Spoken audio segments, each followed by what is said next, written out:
gentlemen, may I bid you all welcome here and say one word before I start speaking. I am starting speaking, and that is the translation. Button number 2 is French and number 3 is English. You may wonder why I have asked you to come here. I have in mind a completely frank and open exchange of views, and this is ensured to you, and it is essential for our success. There is no verbatim quotation of anybody, and there is no press, so you're quite free to let yourselves go, if I may say so.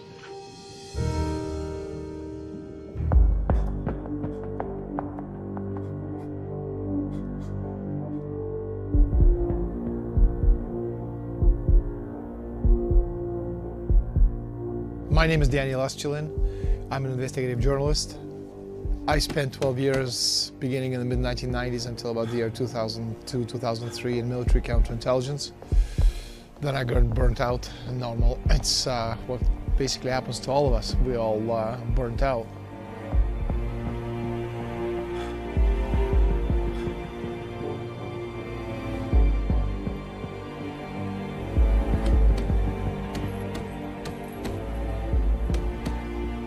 I realized I had a lot of information that I've accumulated over the years, and I thought it would be a good way of getting some of this information out.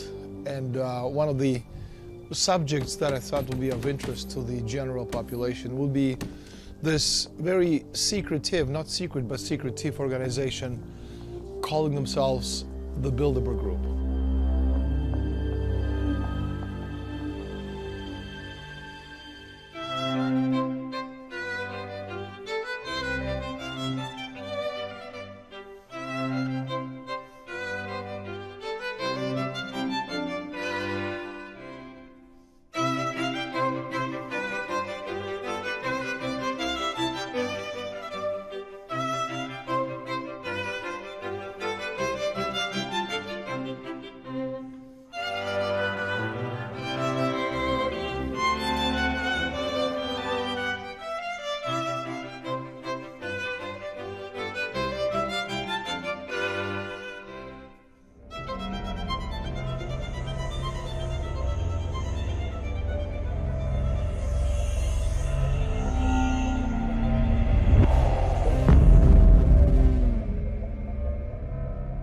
Even before I joined the service in 1992, I'm in Toronto in a Spanish restaurant called Segovia with a friend of mine who was in the service in the KGB.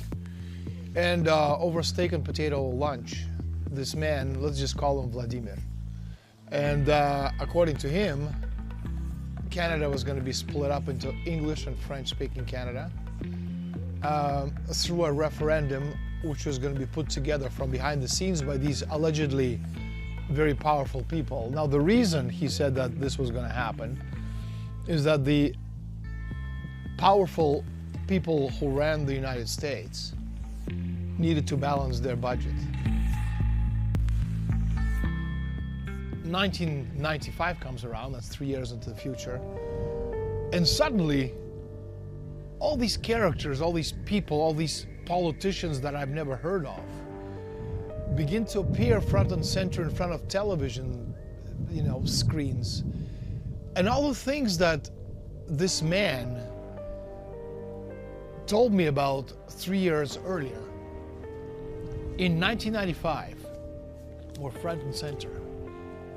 And then I suddenly realized that if the presidents and the prime ministers were powerless about the body politic itself, about moving the events forward into a certain direction, if they were just bit actors playing their part, then my question is, who the hell runs the world? Imagine a private club where presidents, prime ministers, international bankers and generals rub shoulders, and where the people running the wars, the markets, and governments say what they never say in public.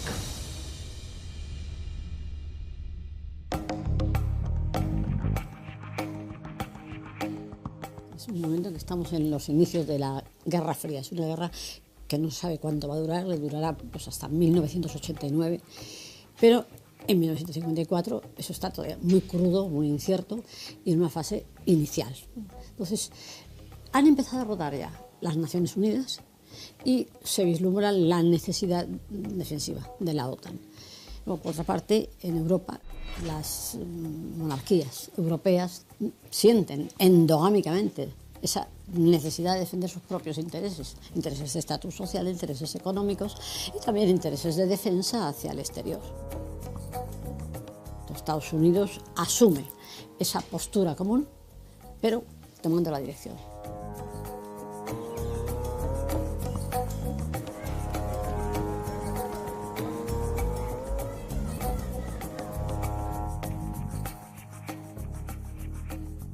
Well, the real reason for the interference of the CIA with Bilderberg was actually the Cold War that was coming up at that time, and they tried to use all the institutes they could get to steer the public opinion in Europe, and actually also in the rest of the world where they had influence. And Bilderberg was one of them, and that was the reason that they financed Bilderberg, the first meeting. Not totally, but for a great part, anyway. What today is called the Bilderberg Group, you could take it way, way, way back to about, the period just after the Fourth Crusade, 1200, 1204.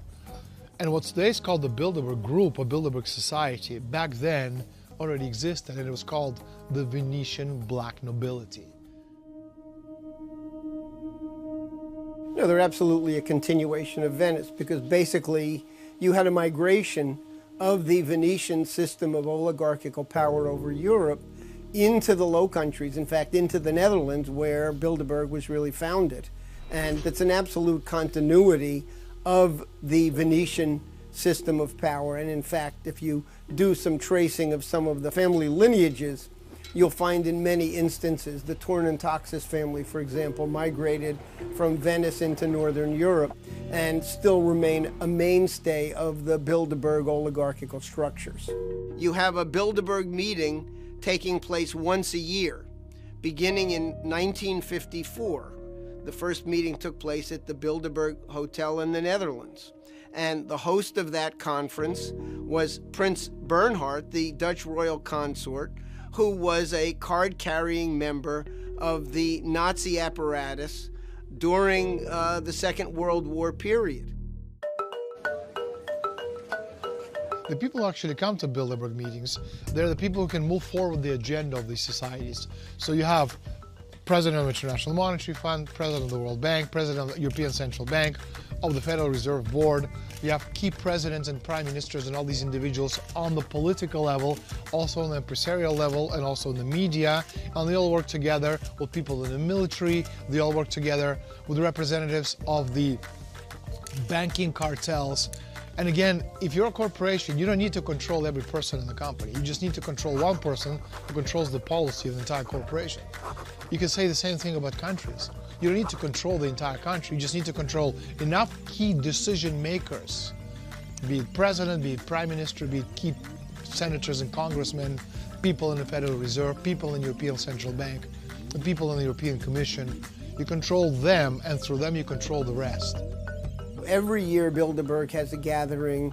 They'll bring together 100 to 200 people, many of whom make up the core of the transatlantic financial and political oligarchy. And they'll bring together a core group of powerful individuals, government people, the media, finance, and prospective young recruits, people in the political realm who are up and coming and who are going to be seduced and controlled by these oligarchical interests. And very often these meetings serve as a kind of a testing ground for whether or not certain people will be advanced in their political careers, including a number of individuals who've been elected President of the United States, have been put through this kind of Bilderberg finishing school process. They The Bilderberg Conference comprises about 130 of the world's, or Western world's, top decision makers from the banks, the multinational companies, the EU Commission.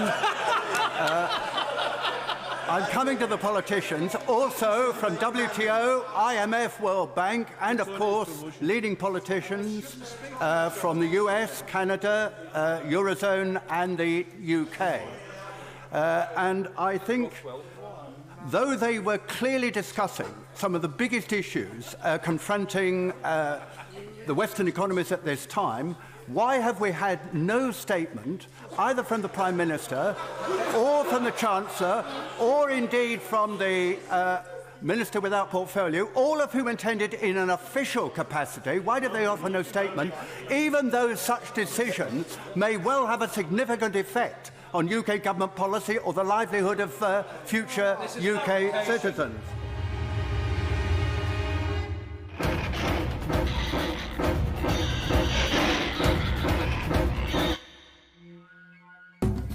In May 1973, Bilderberg Group met at an exclusive resort at Saltsjöbaden, Sweden. The key point on the Bilderberg meeting agenda was the oil shock of 1973, the 400% targeted increase in the price of OPEC oil in the near future. The oil shock, the hoax, it was in fact the hoax of 1973, continuing into the late 1970s. And the whole point of the oil shock was to create a nominal flow of money into the hands of the Saudis and other Persian Gulf wealthy nations. The oil hoax ultimately created an enormous volume of wealth transfer nominally into the OPEC countries, the so-called petrodollars, but all of that money went right to London and Wall Street to be managed. So the financial oligarchy in its major centers used the oil hoax to establish an absolute domination over world credit to make sure that it no longer went for any development.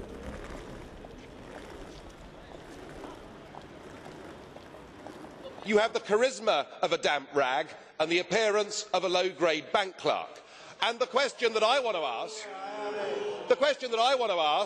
that we're all going to ask is, who are you? I'd never heard of you. Nobody in Europe had ever heard of you. I would like to ask you, President, who voted for you? And what mechanism? Oh, I know democracy is not popular with you lot. And what mechanism do the peoples of Europe have to remove you? Is this European democracy? Well, I've tried very hard not to believe in conspiracy theories, but I've been here now for over 15 years, and I can see there is a move towards supranationalism. Just look at the IMF. In Washington, supposed to be independent, effectively it's become a branch office of the European Commission, and I've got to know over the years the Van Rompuys, the Schultzes, the Barrosos, even the Junckers, the Timmermans, and it's completely clear they actually want to destroy the nation-state as a unit.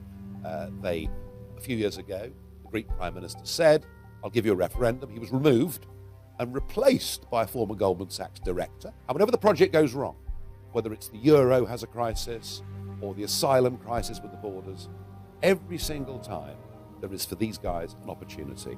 It's known as the beneficial crisis.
The very word secrecy is repugnant in a free and open society.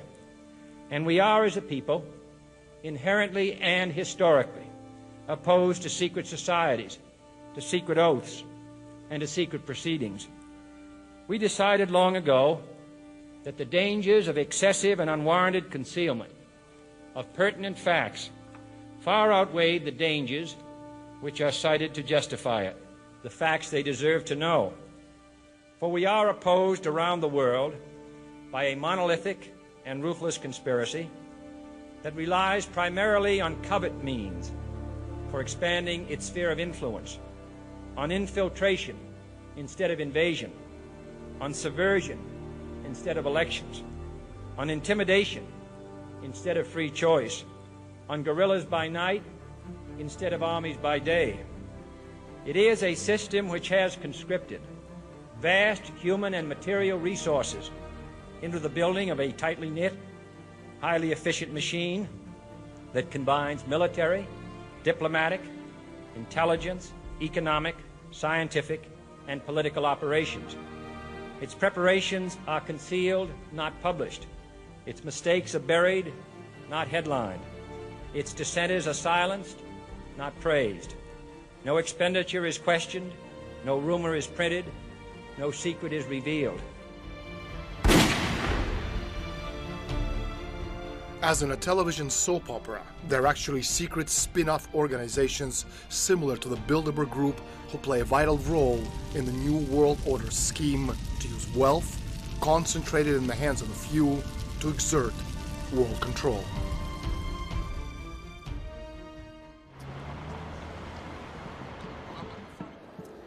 In 1968, George Ball and the Bilderbergers met and determined that they had to restructure the entire world along the lines of a corporation. They decided that the idea of the nation state was outmoded, it was archaic, it was standing in their way, and that therefore they wanted to have what they called a world company based upon the idea of a corporate identity. Don't just talk about it, be about it. Hungry for the money as soon as I see a dollar. Money green in my collar, I'm fresh like that. Yeah, I write the checks, but the checks right back. Straight to the account, your honey wanna holler. Only thing that separate me from my money is a comma. Big bills, big papers, it gets real. Big haters, what it be, understand how I said it, man. Well, what this is actually is part of what's called globalization. You had in the 60s and then continuing in an expanding form in the 70s and 80s a rash of mergers which corporations merged, agricultural corporations merged, the financial institutions merged, and you had a general takeover of the world economy by these huge mega firms. The corporate banking mergers tended to control the corporate industrial mergers and the agricultural mergers. So you had basically a world run by this financial, these massive financial institutions. The concept is one world company limited. Corporations that have a hell of a lot more power than any government on the planet. And you're seeing it right now that governments don't govern, presidents don't do anything other than do what people who put them in power tell them to do. And so the idea is that all of these corporations, the Goldman Sachs of this world, the JP Morgans, etc., they are the key people in all key institutions around the world. And it's through them that the power base is exercised. So again, it's not one world government, it's one world company, limited corporations with a lot more power than any government on the planet. In fact, this was discussed at the Bilderberg Conference in 1968, where George Ball, Undersecretary for Economic Affairs with JFK and Johnson, he said, and I quote, loosely quote, how can we create corporations that can actually give orders to governments? And this is what you have today. E mentre qui ci vengono presentate delle soluzioni, una decina di giorni fa, nel chiuso e nel segreto delle riunioni del club Bilderberg, molti esponenti dell'alta burocrazia e delle leadership politiche europee si sono riuniti probabilmente per dare le direttive alle direttive che poi verranno presentate al Parlamento europeo, che non potrà fare altro che esaminarle. Anche ho sentito questa mattina il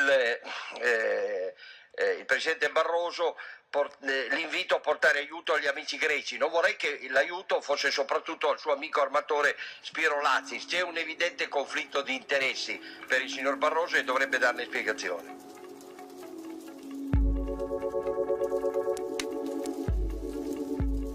L'Europa oggi è sotto il dominio dei poteri forti e purtroppo anche dei poteri occulti.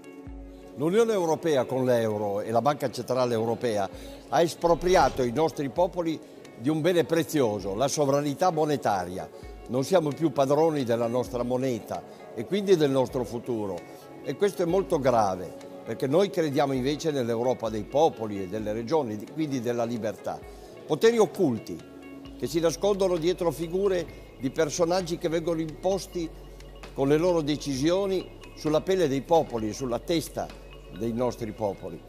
E sono sempre banchieri. It is about the building of an empire. And the paradox of this project, of this supranational European project, is the least popular it becomes with the people, the bigger mess it creates, the more power they get at the center.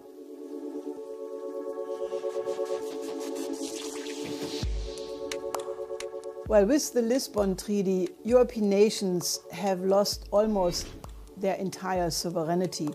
And we are now back to a pre-nation state condition, meaning feudalism.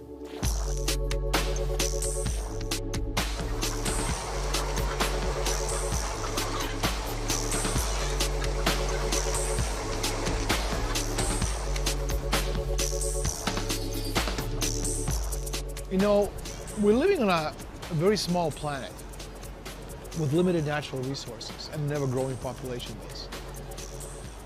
If you extrapolate that into the near future, in one generation we're going to go to about 10 billion people, then we're going to go to 14, 18, 21. It's going to get to the point we're always going to have enough space, because 7 billion people space-wise is not a lot. But we are running out of food, and we are running out of water, and we're running out of natural resources. So for the elitists, for the Rockefellers of this world to survive, and I say Rockefeller not because he's important, but because he's well known, he's popular, which is not the same as being important. For the Rockefellers of this world to survive, most of us have to die.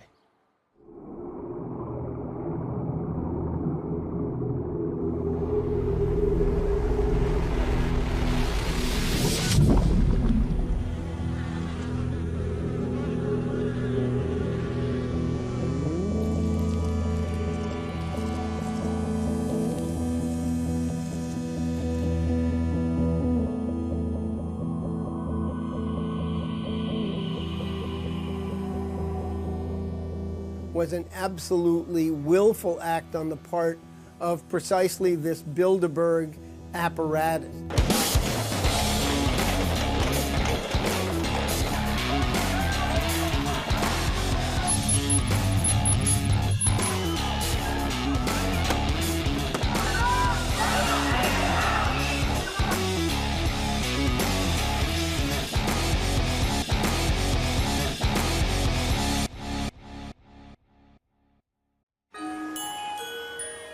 It's not really the idea of capitalism, because in the end what these people have or are, they already control 90% of the planet.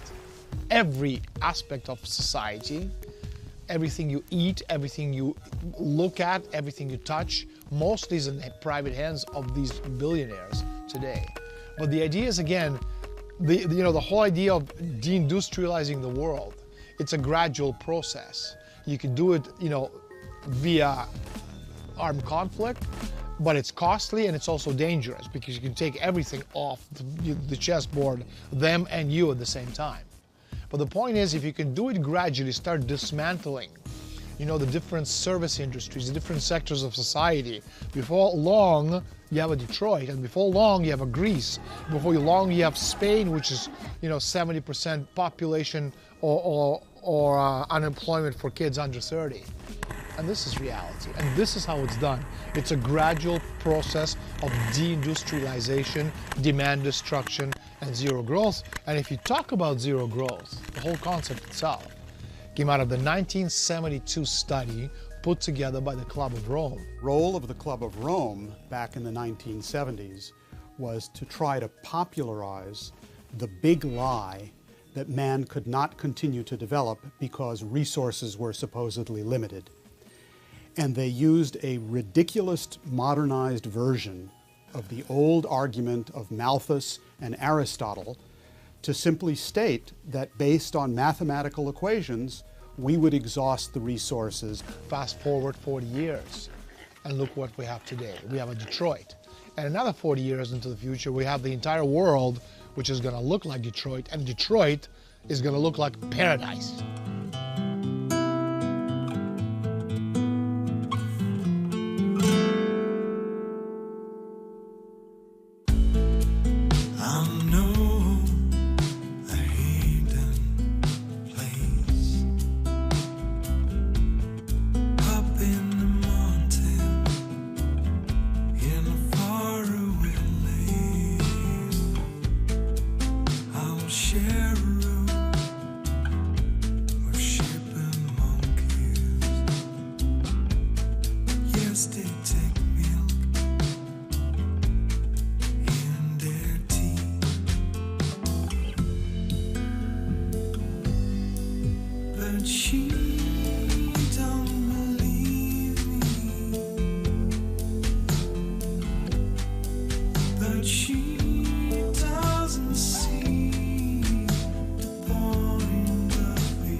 Well, yes, there was another reason, and that is that the bailout was a scam, a fraud. It was under the guise of saving banking institutions, which they saved temporarily.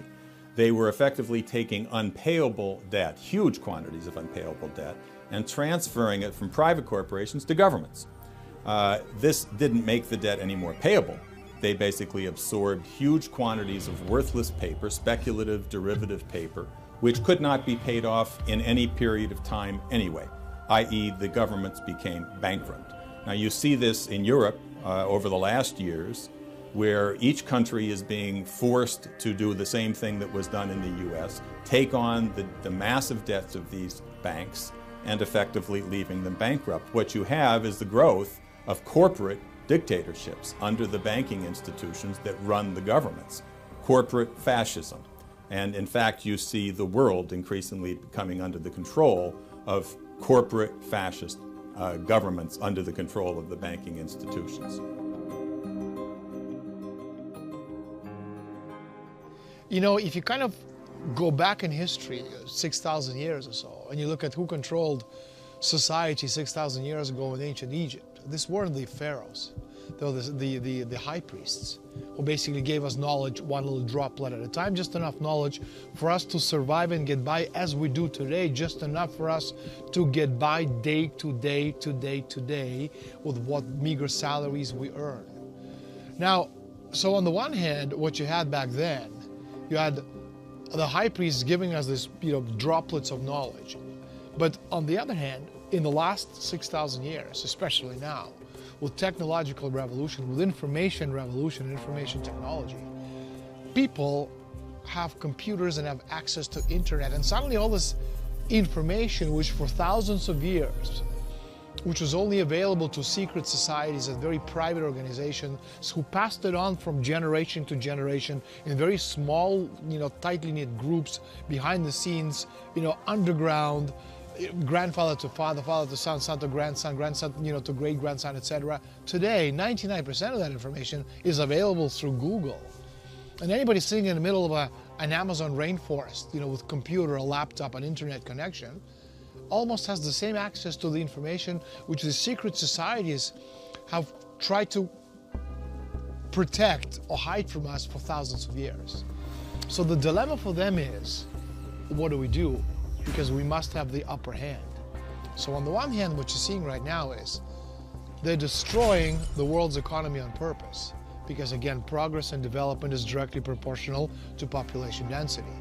So if you have technology, you have more. If you don't have technology, if you can destroy technology on purpose, if you can go to zero growth, deindustrialization, demand destruction, is going to get a point in the development of society where you're not going to have enough technology to support this rapid population growth, and the base of population is going to collapse. Well, the primary goal is to defend the status of a unipolar world, even if that means to prepare a preemptive global first strike. The oligarchy want to defend their privilege to be a superior species, and they want to keep the rest of the population deliberately backward and stupid, and that is why they promote such banal entertainment, which is only aimed that people stop to think.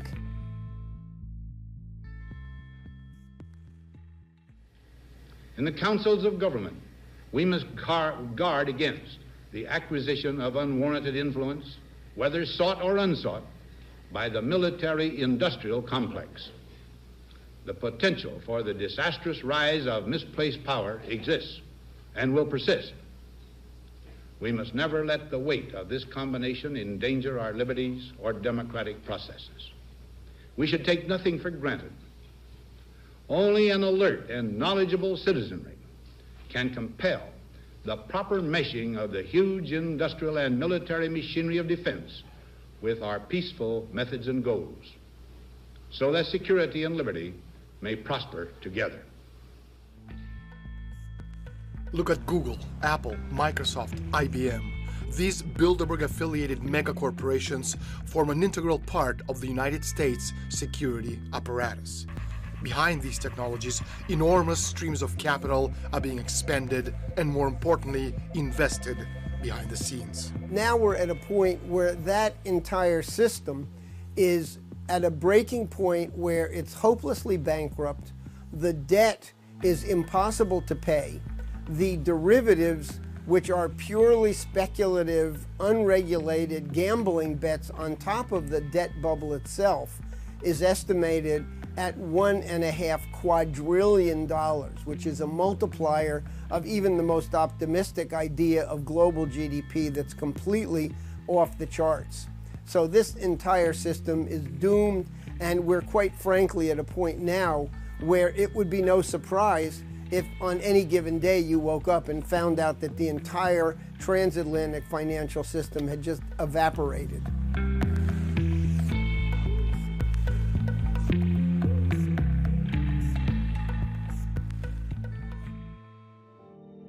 Well, a lot of people think that the British Empire no longer exists, but this is an illusion. Just ask yourself, why is it that after the big financial crash of 2007, 2008, there was absolutely nothing done by the G20 or anybody else to re-regulate the banking system?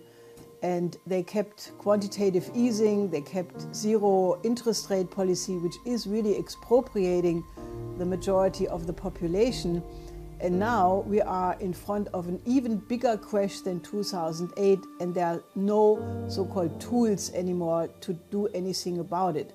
So the reason is that the oligarchy controls what is called globalization. And globalization is really only another word, another notion for the British Empire. It is the combination of central banks, investment banks, hedge funds, private equity funds, insurance and reinsurance firms who control what is generally called the global financial system. And in reality, the EU is only the continental sub-entity of that empire.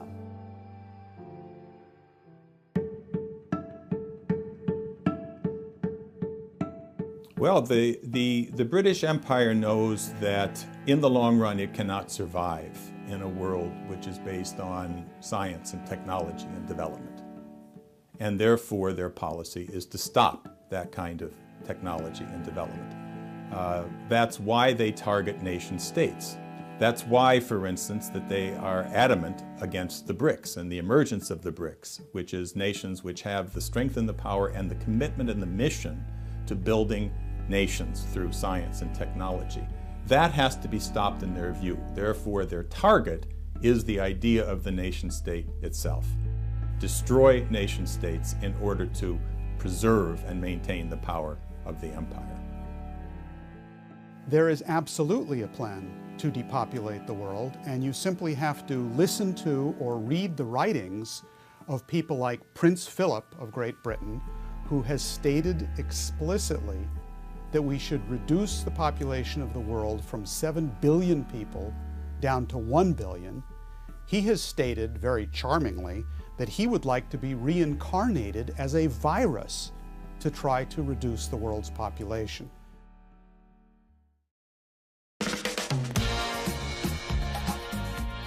If you kind of play with the numbers, you realize that, I've had almost 7 million people have read my book. Maybe another 20, 30 million people are aware of what Bilderberg is. But my question is, how many millions of people watch the Oscars? How many millions of people watch the Super Bowl? How many hundreds of millions of people watch, the finale of the Big Brother? So the point is that when you play with the numbers, you realize it's easy to sway people's attentions. And also, because of everything we've been taught and how we've been, taught to behave as people, the media, which forms part of this conspiracy, they've been able to convince the people that unless something is on the cover of the New York Times, the Washington Post, Le Monde, The Economist, Wall Street Journal, it doesn't exist. Which is why so many times people say to me, if what you say is true and it is shocking, why is it not on the cover of the New York Times? Because again, the New York Times of this world, they form part of the Bilderberg organization. They form part of all these other societies. They're part of the elite. Their job is not to tell the truth, but to sell a particular vision of reality which the elitists need to move their agenda forward. We're in a lot of trouble because you people and 62 million other Americans are listening to me right now, because less than 3% of you people read books, because less than 15% of you read newspapers, because the only truth you know is what you get over this tube. Right now, there is an entire generation that never knew anything that didn't come out of this tube. This tube is the gospel, the ultimate revelation. This tube can make or break presidents, popes, prime ministers. This tube is the most awesome goddamn force in the whole godless world.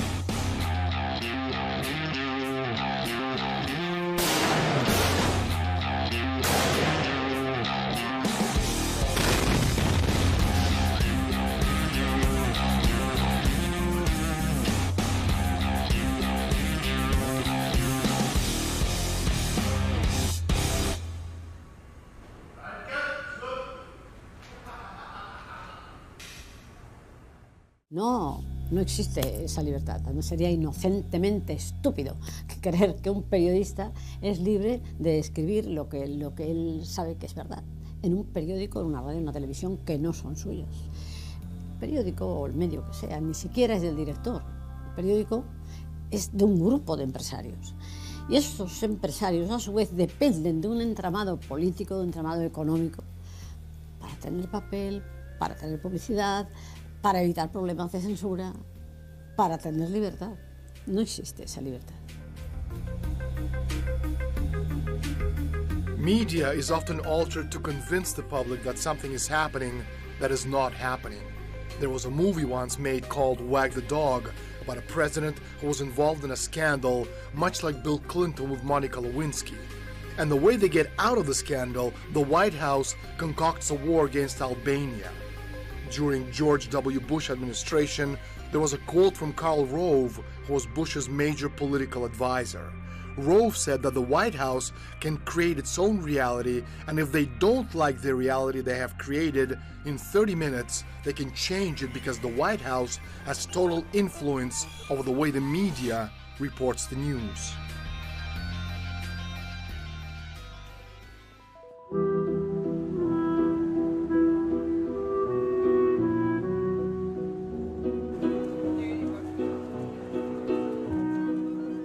C'è una congiura del silenzio. Non si vuole far sapere all'opinione pubblica chi veramente comanda, i poteri forti, le loro riunioni, il Bilderberg, la trilaterale, che si riuniscono a porte chiuse, senza che nessuno possa sentire, nessun estraneo, e soprattutto riferire ai popoli cosa si è deciso sul loro futuro. Noi combattiamo questa dittatura dei poteri occulti e riteniamo che il potere debba essere restituito ai nostri popoli. Questa è democrazia.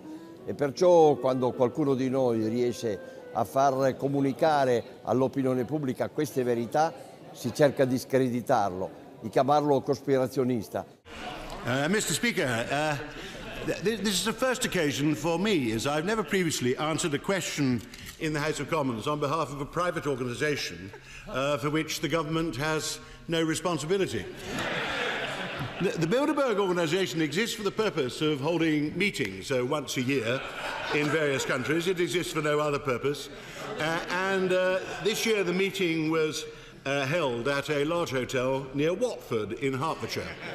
I didn't receive adequate notice of this question as it happens, because I wasn't found in time to put to hand the list of those who participated and the agenda which we discussed, but we always circulate those before the meeting and they're readily available, and I can certainly put any honourable member in touch with a source of the list of those who took part.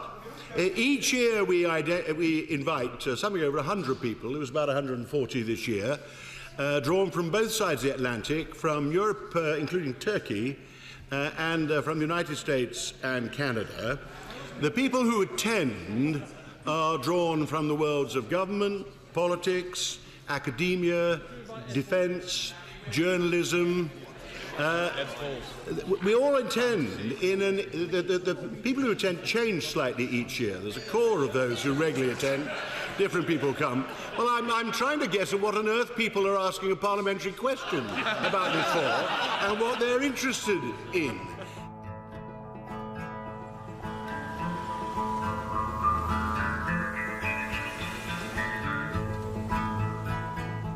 Well, some chosen journalists are admitted to the Bilderberg conference, but they are not allowed to write about it, what they hear and what they say, and it's actually completely forbidden, and they don't swear an oath, but they just promise that they are not allowed to. And that's why actually you never see in the papers, even in the big newspapers, good articles about the Bilderberg meetings and what is happening there, because journalists who are allowed to enter, they are forbidden to write about it. No, en absoluto, no es normal que periodistas o directores o propietarios de medios asistan a unas reuniones donde se están dilucidando, se están debatiendo asuntos mundiales de importancia de la actualidad o del futuro inmediato y que no informen de ello en el sentido clásico de la información, noticia, es decir, texto, titular, reportaje, entrevista.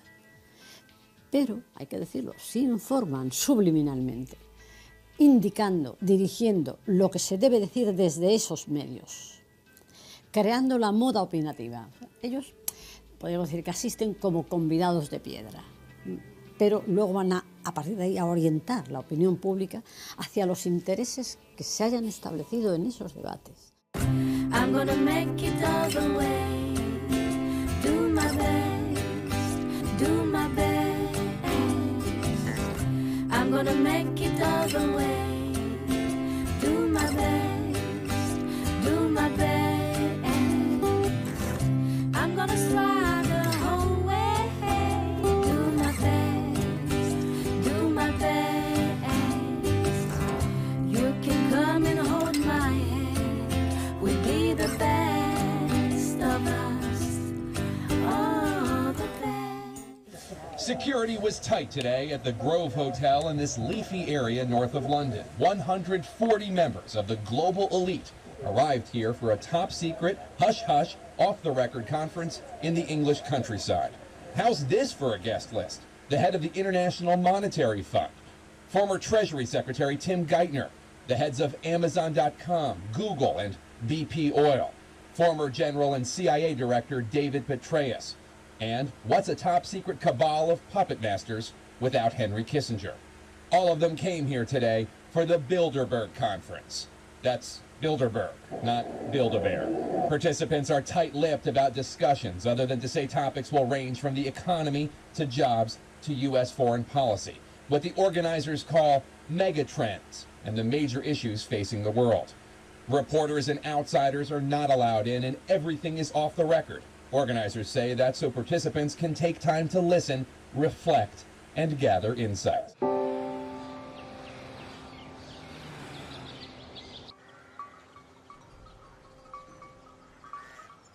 I got in early October from someone in the Austrian Ministry of the Interior an official document which was handed out to all the personnel in the Ministry of the Interior, as well as special forces and the police departments, basically canceling holidays for the first 2 weeks of June as a result of the Bilderberg conference, which is being held right now in a hotel half an hour from here.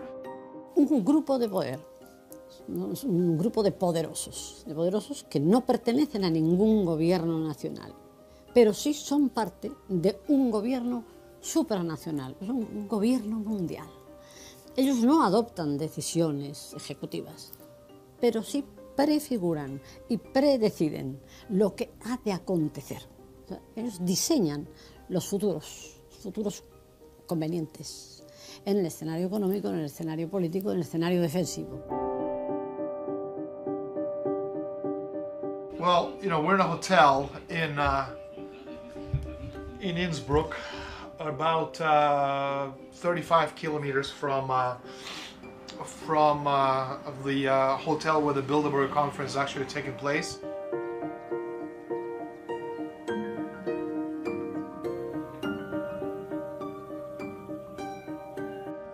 Just getting the information from my sources inside the Bilderberg group on the key points which are being discussed as we speak.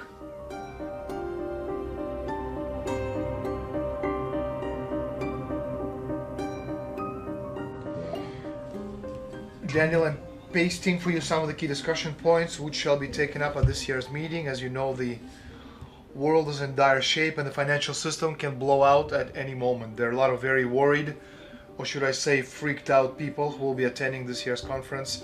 Their only saving grace is that most of the planet is completely oblivious to what is going on around them. Good luck to you, and as always, put this information to good use. Instead of going to the hotel, and if you can't get anywhere near the hotel, there's a 5 kilometer, a security perimeter, and actually from what we're hearing, it's actually has gone over to almost 8 kilometers. So, when you're 8 kilometers away, you can't get anywhere near the hotel, and so as I get the information anyway, because my sources are inside the conference, from what we're seeing, it's absolutely impossible to get anywhere near the hotel, and I hope somebody does, but I don't think so.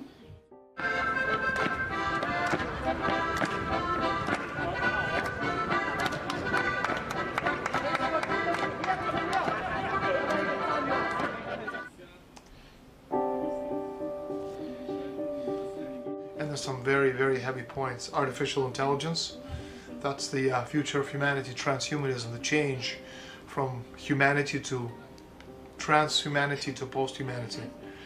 Cybersecurity, that's one of the key issues which the Bilderbergers have been talking about for a very long time, and that has to do with controlling internet, obviously chemical weapons threats, current economic issues, which is, the world is going to hell in a handbasket.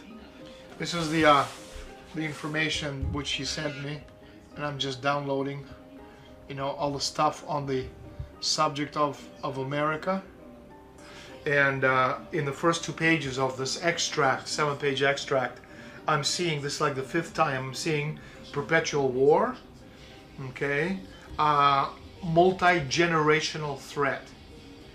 Now, give me a second just to see what else is there. Now, one of the things about perpetual wars require perpetual funding.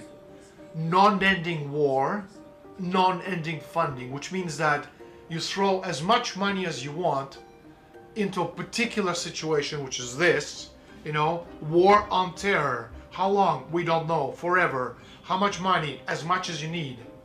So the idea is, again, you control both sides of the equation. You control the left and the right. You control the, you know, the dialogues through the media, and then you push the idea of perpetual war.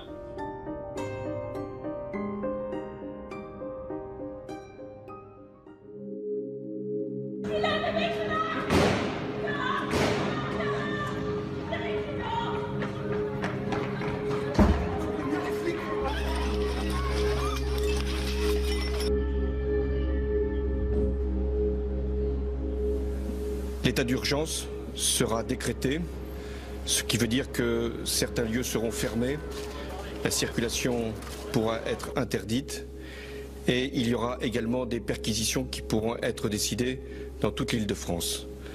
L'état d'urgence, lui, sera proclamé sur l'ensemble du territoire. La seconde décision que j'ai prise, c'est la fermeture des frontières. Immediately after the terrorist attack against Charlie Hebdo at the beginning of this year, the former US Senator Bob Graham said that if the famous 28 pages of the original September 11 report would have been published, this attack would not have happened. Now, what this means is that the original September 11 Commission of the Congress published a report, and 28 pages are classified to the present day, but we more or less know what's in it. It pertains to the role of Saudi Arabia financing terrorism and Wahhabi Salafist attacks around the world. Now, this has another dimension, and that is that the Anglo-Americans have instrumentalized radical Islam since Brzezinski in 1975.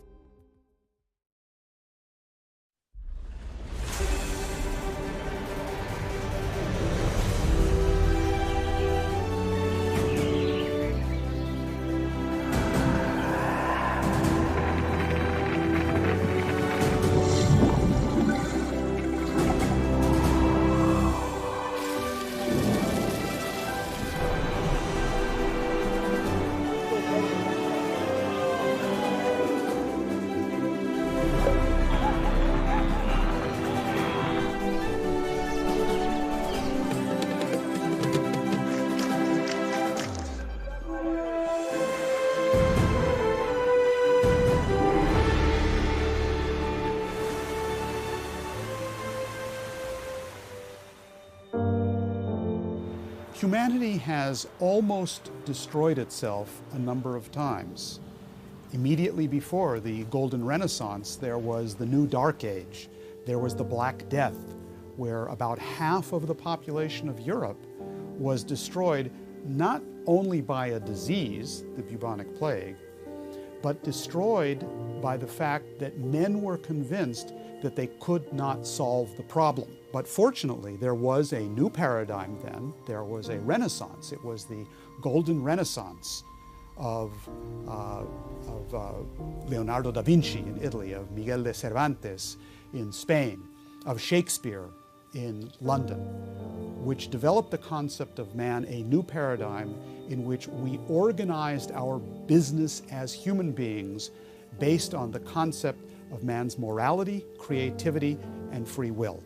We cannot have a situation where, as in Greece, 60% of the youth have no jobs. That is killing the future of society. Or Spain, where it is almost at 60%. That is killing the future if youth don't have a mission and a purpose to fulfill. Almost halfway through the second decade of the 21st century, I ask myself something over and over again, making an attempt to understand what is happening to us. Where are we going as nations, as a world? What will happen to us if the Bilderberg group and their cohorts finally win? What is the destiny of the human race? What does it mean to be immortal? That's a very interesting question, because there are two ways of talking about immortality. We all die. No one has, so far has discovered a method by which we can live eternally as in our biological form. So therefore, the meaning of the human mind and the human body may not be quite the same thing. For example, people like Einstein, for example, who over a century ago defined matter-antimatter progress, which we're now going into today. So some people are immortal because of the consequences of their having existed. And the best we can do as human beings, which no other animal can do, is we can continue to be immortal in our participation in the development of humanity and the development of our solar system. So immortality means one thing. It means either the consequences of your having lived, the benefits for mankind of your having lived, one way or the other, as a poet or as a scientist or whatever. You've contributed something to the wealth of humanity, and you are, in that sense, immortal. Or you can be a poor slug who doesn't think, who has no consequence, no reason to exist, who just lives and dies. And that's the choice. I have had certain attempts on the part of the Bilderberg group back about 10 years back, where I was actually offered money to cease and desist, go away. And I describe it in one of my books. And as I sat there watching this man write a check, I said to myself and I said to him, help me out, please. How many zeros is one's freedom worth? He stopped, paused, looked at me, gave me the check, which I have, check as a memento, and he said, Mr. Estulin, you have a nice day. So the point is that even if they do kill me once, I think I've done my bit on this planet Earth, and I've reached a certain level of immortality, and I've done my part to pass off the baton to the future generations, and it's their job, to pick it up and go with it, because again, humanity's one. And we have to do everything in our power to make sure that we, as society, achieve this immortality. And for me, immortality is assuring the survival of the species, all of the species. And for us to happen, for this to happen, we've got to make sure that higher ideals, on the general level of things, take precedence over money, and even one's personal safety. Yes, we can win this war, but the first step necessary for actually winning is to know what the war is. The war is not against merely financial interests or military powers or even groups as powerful as the Bilderberger group. It is a war against what has been called powers and principalities. It's a war against a concept of man which is evil. It's the concept of man that we are nothing other than animals. It is an idea which says that human beings do not have the capability of a creative spark, that we do not in fact have free will, that we therefore cannot act morally or immorally, we just simply do whatever our desires say.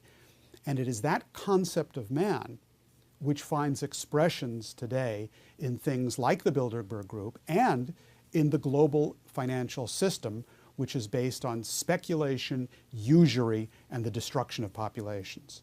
We are at the crossroads, and the roads we take now will determine whether we will live in the 21st century as nation-state republics or subjugated, culled, and dehumanized crop of slaves. We are fighting a combined effort of some of the most brilliant people in history who scheme against us for the purposes of possessing us. But the human will is immortal. Tyrants have killed millions, and yet people fought and eventually won their freedom. Freedom stirs the human heart, and fear stills it. Amidst the deafening cacophony of patriotic silence, insurgent voices command attention. Immortality has its moral basis in truth and incorruptibility. It deserves to be given all the support that it can get. It deserves to be fought and died for.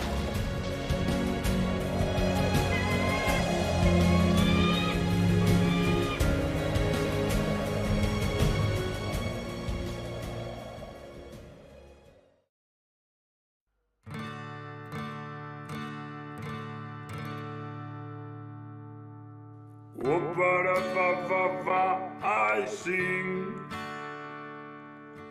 Oh, ba-da-ba-ba-ba, it's my song. Oh, ba-ba-ba, the more I see, the less I know. I look for the difference, but at the end, it's all the same. It's all the same. I look for a new light, but at the end you are my only star. I look for a new step, but at the end you are the only way. I look for a new vision, but at the end you are my eyes.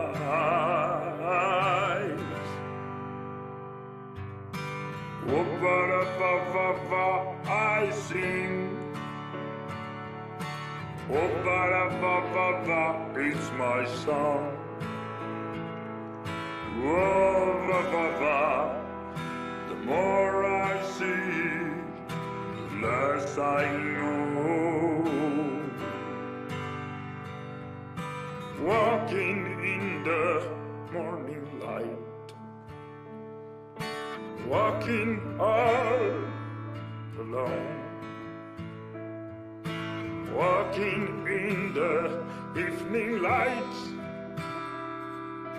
walking with my only song.